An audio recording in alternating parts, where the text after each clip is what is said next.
Hey guys, meteorologist Jessica Kirk here with the Valley Storm team. We've been tracking potential tropical cyclone 1 for who knows how long, and we finally got our named storm. We now have Tropical Storm Alberto out in the Gulf.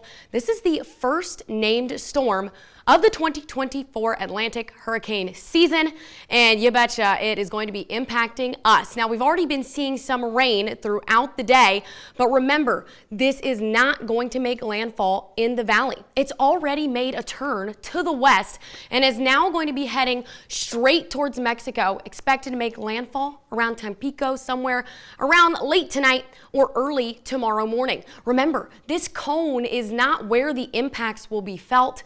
This is only where the center of the storm is expected to stay.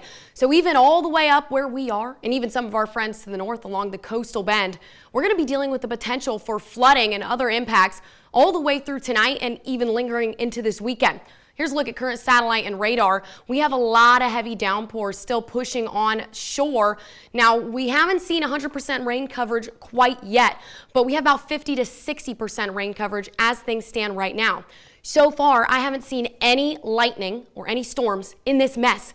We're talking about very heavy rain at a very high rate of rainfall that can build up and cause some driving problems with water on the roadways and, of course, water buildup in low-lying areas. So we still have that flood potential going into this afternoon and tonight.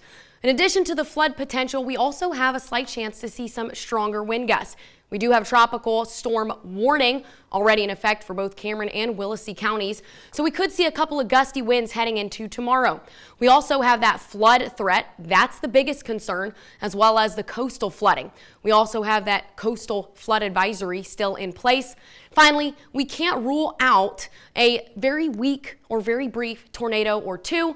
Sometimes we see those with these tropical systems popping up, so we will be keeping an eye out for that, but the chance is very, very, very low. We're just here to update you on what exactly could be possible. Again, biggest threat still remains the flooding. I know we haven't seen a lot of issues out there right now, but I don't want anybody to let their guard down. We are still in that moderate risk for excessive rainfall, which is a 3 out of 4 on this scale. This does mean we are expecting to see some flooding issues heading into this afternoon and even the overnight hours. So especially as you're commuting home from work, picking up the kids from after-school programs, running errands tonight, you need to be especially careful on those roadways, especially with those intersections and places that you're familiar with that flood a lot. Currently, we do have that flood watch in place here in the valley, everybody included. It's currently in effect until Thursday afternoon. So that's just a little view of how long we're going to be dealing with these conditions. We still have a little bit over 24 hours to go, and we'll see if they end up extending this depending on how much rain buildup and rainfall totals we have by the time we get to tomorrow. And of course, the other warning that we have in place is that tropical storm warning. It's going to be for Cameron and Willacy counties. They did extend this to include the entire counties early this morning. Basically, what this means is we could see some pretty gusty winds this afternoon, around 39 to 57 miles per hour.